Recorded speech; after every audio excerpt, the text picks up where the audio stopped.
Სახელთა მამისა და დისა სულისა წმინდისათა შობის დასწავლის წინა კვირას ყოველთვის არის ხსენება წმინდათა მამათა და დღეს ამიტომ საგანგებოდ იყო საკითხავები მათე მახარებელის მიერ სახარების პირველი თავი იწყება მაცხოვრის გენეალოგიით და ის მთელი თაობები რომ წინუძღოდა მაცხოვრის მოსას ქვეყანაზე ჩამოთვლილია იუდას ტომიდან განსაკუთრებით იმიტომ რომ სამეფო ტომი იყო ეს იუდა მეფე დავითი იყო ტომიდან სოლომონი და ასე პავლე ეპისტოლე ებრაელთა მიმართ სადაც ის იხსენებს ძველი აღთქმის წმინდანებს რატო ხდება მოხსენება მათი განსაკუთრებით რომ ესენი ზოგი წინასახია ქრისტესი ზოგი დასამეტყველე მისი მოსვლისა ზოგი თავისი ცხოვრების წესით უკვე ქრისტიანი იყო მაგრამ ჯერ ხსნელი სანამ არ მოვიდოდა ყველა პირობითი ცოდის ქვეშ იყვნენ ამიტომ მათე მახარებელი იწყებს გენეალოგიას ამბრაამიდან მაგრამ იმ შობის იესო ქრისტეს დისა დავითსა დისა ამბრაამისა то იმ დროს ანუ პირველ საუკუნეში მაცხოვრის მოღვაწეობის დროს მეფე დავითი ახშობდა დიდება ისრაელის სამეფოსი და ამბრაამი კი ახშობდა თო წინაპარია მათი და აბრაამის მოდგმარიან მაგრამ ისეთი პატივის მიგება აღარ იგრძნობოდა ხალხში ამიტომ ჯერ დავითს ახსენებს შემდეგ აბრაამს რომ მაცხოვარი აბრაამის მოდგმაში მოვიდა ღვთის აღთქმის შესაბამისად რომ უფალმა აუთხა აბრაამს როდესაც გამოყავდა თავის მამის სახლიდან ქარანიდან და აღთულ ქვეყანაში და კურთხევა მისცა მას რომ შენით იგურთხევა ყოველი თომი ქვეყანისა და შენი თესლისგანო აი ეს თესლი როგორც იამბამ განმარტავს რომ მინიშნება მაცხოვარზე რომ მის მიერ ყოველი ტომი არა მხოლოდ ებრაელები არა ყველა ტომი ყველა ადამიანი იმიტომ რომ ყველა ადამიანისგან მოვდივართ ყველა ღვთისმშობლება ვართ და ყველა ღვთის ხატებისამებრ შექმნილი ამიტომ ყველა უფლის ნებაა რომ ყველა ცხონდეს რომელიც შესაძლებელია და ამიტომ ეთნიკურ ასე ვითარებს არ აქვს მნიშვნელობა რა ეროვნების არის ადამიანი ყველა ღვთის ხატად არის შექმნილი და ამიტომ ყოველი ტომი ქვეყანის ამიტომ ეუბნება უფალი რომ მანამდე მოლოდინი იყო რომ მხოლოდ ებრაელების ის იქნებოდა ხსნელი და ისინი გამდიდებოდნენ ქვეყანაზე მარტო და უფალმა თქვა არა ყველა ჩემი ქნილება ხართ მაგრამ თქვენ ხართ მაგალითი მაჩვენებელი თქვენ შორის იყო წესამეტყველნი თქვენ შორის უფალი მოვა და ამიტომ თქვენ ახლა სოფლიო კაცობრიობის აღზრდელად უნდა იყოს აი ეს მისია ამიტომ აბრაამსაც ახსენებს რომ ეს აღთქმა აბრაამთან იყო დადებული და დავითი მხოლოდ როგორც მეფე და როგორც წინასწარმეტყველი აღმასრულებელი იყო ღვთის ნებისა და შემდეგ ჩამოთვლის აბრაამს ისააკმა იაკობმა იუდა და ძენი მისნია 12 შვილი ყავდა იაკობს ანუ იუდა და მის დანარჩენი ძმები იუდას ტომში იბადება ქრისტე იუდას ტომში ყველა ღვთისმშობელი და ასევე დავითი სოლომონი მეფობა რომ ორმხრივი მეფობა არის სულიერის მეფობის აბრაამის სახეა და ამ ქვეყნიური მეფობის სახე არის დავითი და სოლომონი და მაცხოვარი ორი საერთიანებს აბრაამსაც და დავითსა სოლომონსაც აი ეს მისია ქრისტესი ამ გენეალოგიის მოთხოვება და გარდა ამისა იქნება რომ მოხსენებულია 4 დედაკაცისა ერთი რაც გამონაკლისი არის ებრაული ტრადიციით თანახმად გენეალოგიაში მარტო მამაკაცები იხსენებენ. თუმცა იუდამ შვა ზარა ფარიზ თამარისგან. თამარი ვინ იყო? არ იყო ებრაელი. შემდეგ არის შვა რეკაბისგან. რეკაბი ვინ იყო? არც ის იყო ქართიანი, იუდეველი და შემდეგ ნახსენებია იგი რუთი, ხო? არც ის იყო ებრაელი.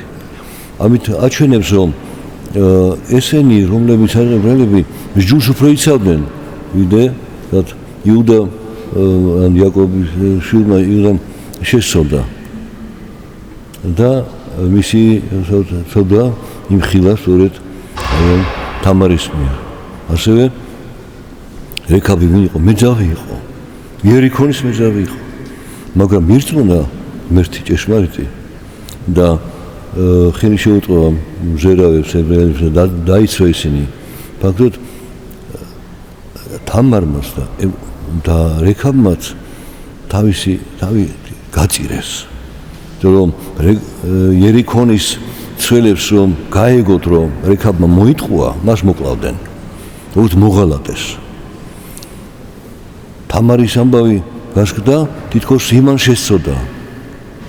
მაგრამ მან აჩვენა ის ბეჭედი და ერთხელ ვისიავეს და იუდამ დაიცნა, კი ჩემი ბრალიო, მე ვარ დამნაშავეო. აი, ასე წარმართებმა სიმართლე უფრო დაიცეს, ვიდრე ებრაელებმა. აი, საოცარი ესეთი არის მომენტი და ამით გენეალოგია, რატომ მათი მახსოვს მოყავს ხსენება მათი, რომ უფალი ყველასეც მოვიდა. უცოდელი არავინ არ არის. სინანულის გარშე ვერემ ეცხონდება. ცოდვის მიტევის გარშე ვერემ ეცხონდება. ხოთ ერთადერთი არის დედაკაცი, რომელიც სახელით არ იხსენიება. დავითმა სოლომონი ურიას ცოლისგანო. ამით დავითი ცოდვას ახსენებს. ორმაგ ცოდვას. და დედაკაცი, რომელიც შეაცდინა დავითი, არ არის მოხსენებული. მაგრამ მისი შვილი სოლომონი კი. და აი ხედავთ უკვე იგი რამდენი თამარი, რეკაბი, რუთი სახლის გარშე მოხსენებული და ურიასული და ოლდეღთიშობელი ბოლოს იხსენიება. მაგრამ თუ ნათქვამია, რომ იუდამ შვა ზარა და ფარიზი თამარისგან, იუდამ შვა ბოლოში ნათქვამია, რომიდან იშვა ქრისტე, მარიამისგან, რომიდან იშვა ქრისტე. ანუ იოსები არაფერს ვერ შეაძლებს, პირდაპირ ამით მიანიშნებს. და ეს გენეალოგია შეადგინა მათე მახარებელმა იუდეელთათვის სასწავლებლად, რომ ქრისტე მიეღოთ და გაეგოთ მისი წარმომავლობა, რომ ჭეშმარიტად არის დავითის ტომიდან აღმასრულებელი აღთქმის, რომ აბრაამთან დაიდო და რომელზეც წინასწარ მეტყველებდნენ დავითი ფსალმუნში და სხვა წინასწარ მეტყველნი მათ ცხოვრებაზე ამბობდნენ. მათ ცხოვრებაზე ამას ეუბნება თავის მოწაფეებს, რომ მოასწრებდა წინასწარ მეტყველს ჩემზე დაწერესო. აღდგომამდე ეუბნება და აღდგომის შემდეგ ამას ეუბნება. უბრალოდ განცხადა სიდიადე ქრისტეს აღდგომისა კვდით. ხოლო პავლე მოციქული ახსენებს ასევე აბრაამს, მის მოდგმას, წინასწარ მეტყველებს, რომ იყვნენ, მაგრამ ახსენებს მათ უმძიმეს ცხოვრებას მათ გაიარეს. და ბოლოს ის წირობდა უთო ქვეყანაში, ეს ტყვეთ იყო იოსები, იაკობის ერთ-ერთი შვილი, ეგვიპტეში მონობაში გაყიდეს ძმებმა და ესეც სახეა ქრისტესი, თავისებური სახეა ქრისტესი. რომ ვინ დაასმინა პილატესთან? სინედრიოს წევრებმა, დელთავრამ დაახსნეს, ხო? აი აქაც ფაქტობრივად ძმები ყოფილიყვნენ, სულიერი ძმები უნდა ყოფილიყვნენ და იმათ მიყიდეს ფაქტობრივად პილატეს გასაგრძელად. მერე ერთმანეთთან მონად გაყიდა ეგვიპტეში ეს იოსები, თავისი ძმა ვერ აიტანეს, სიმართლე მისი ვერ აიტანეს. ზრუნა ოჯახისთვის ვერ დაიტანა, რომ იზრუნავდა ოჯახისთვის. გულწრფელი იყო და გულღია ადამიანი იყო. და აი ასევე აბრაამს თეოფალმოთა შემოწირეს ისააკი ესეც შეწირვა რომ არ შედგა მაგრამ აბრაამმა ყველაფერი შეასრულა მიიყვანა შვილი აიტანა შეშა ცეცხლი დაანთო აგოს სამსხვერპლო შეკრა შვილი დადო და დანისკენ ხელი გაიწოდა უთხრა არაო აგერიქ ჯაგებში არის ცხარი და ის დაკალიხდა ეს არა მაგრამ მან ხო გაიმეტა მოსაკლავად და ის გადარჩა ცოცხალი აი სახე ერთი რომ მამა შვილს წირავს და მე ხდება ცოცხლად დაბრუნება შეწირვა შესრულდა და აბრაამი თანახმა ხელი გაიწოდა განზრახვა უკვე აღსრულებულია მაგრამ მე თაღდგომის ნიშანის არის კიდე ისააკისგან შეწირვა როგორც მაცხოვრისა და შემდეგ ათულმა აი ეს მრავალი მაგალითები და აგრეთვე პავლე მოციქულიც ასე ახსენებს მაგრამ ბოლოს დარზენს საოცარ სიტყვას ესენია რომელთა ხალენებითა და უდაბნოს და თავთა ხრილში ცხოვრობდნენ დადიოდნენ უდაბნოში რომელთა ღირსი მთელი მსოფლიო არ იყო ესენი ვერ შევიდნენ აღთქმულშიო ამ სასუფეველშიო ჩვენ გარეში არ ყოფილიყო სრულყოფილნიო ერთად უნდა ვიყოთო ძველი და ახალი აღთქმის მამები ამიტომაც ვიხსენებს აღთქმის წინასწარმეტყველებს და შემდეგ რომ ჩვენც მათთან ერთად ვიქნებითო ისინი ჩვენთან ერთად ვიქნებითო უფლის მსახური ვართ ისინი და ჩვენც აი ეს საოცარი არის გახსენება დღესასწაულზე წინა შობის დღესასწაულის წინა კვირას ხდება ამ საკითხების ხსენება და ეს უნდა გვახსოვდეს რომ უდიდესი ინფორმაცია ჩადებულია მასში თუ არ იცი წერილი ვერ მიხდები წაიკითხა მაგრამ ვერ მიხდები რატოა მოხსენებული რატო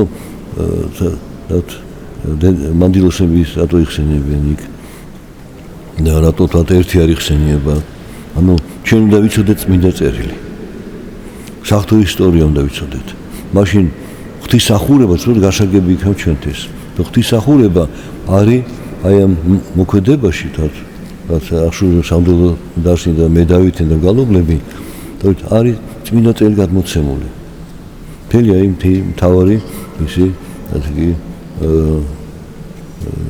ათასვეტები ესეთი მიანიშნებენ და მიყავართ საიდუმლოსერობაზე წმინდა ზიარებაზე რომ მისია ქრისტესი ეს იყო რომ თანაზიანი გახდნენ ღვთისა ყველა ადამიანი ვინც ირწმუნებს დარწმუნებით იცხოვრებსო მაგათი ძველი აღთქმის მამებისა იყო ახალი აღთქმისა და ჩვენ ვართ გამგზავრებულნი აი ამ ღვთის კურთხევისა და აღთქმისა და ერთგულნი უფლისა ეს ერთგულება ჩვენი ერისა უფალმა არაერთი შეიწირა სარწმუნოებრივი ერთგულება და მიუხედავად იმ შფოთისა ხდება ჩვენში მიუხედავად ამ უამრავი ყველა მხრიდან მტრების თავდასხმებისა ჩვენ მათ ვგევართ იმიტომ რომ ვიდრე ჩვენ შორის არის ჭეშმარიტი სარწმუნოება ვიდრე ჩვენ შორის არის ჭეშმარიტი ღვთისმსახურება ვიდრე ჩვენ შორის არის უფალი მანამ ჩვენ ვართ დაცული ღვთის მიერ და ეს სწორედ განძი უნდა შევინარჩუნოთ ჩვენ მაშინ უფალი იქნება ჩვენთან და ვინ მოვა ჩვენზე და ძლევა და გამარჯვება ერთად ჩვენსა ქრისტეს მიერ და ჩვენი წმინდანების მიერ რომ საქართველოს ეკლესია გავწყინდნენ უფალმა აკურთხონ უკუნთუკუნისამდე ამინ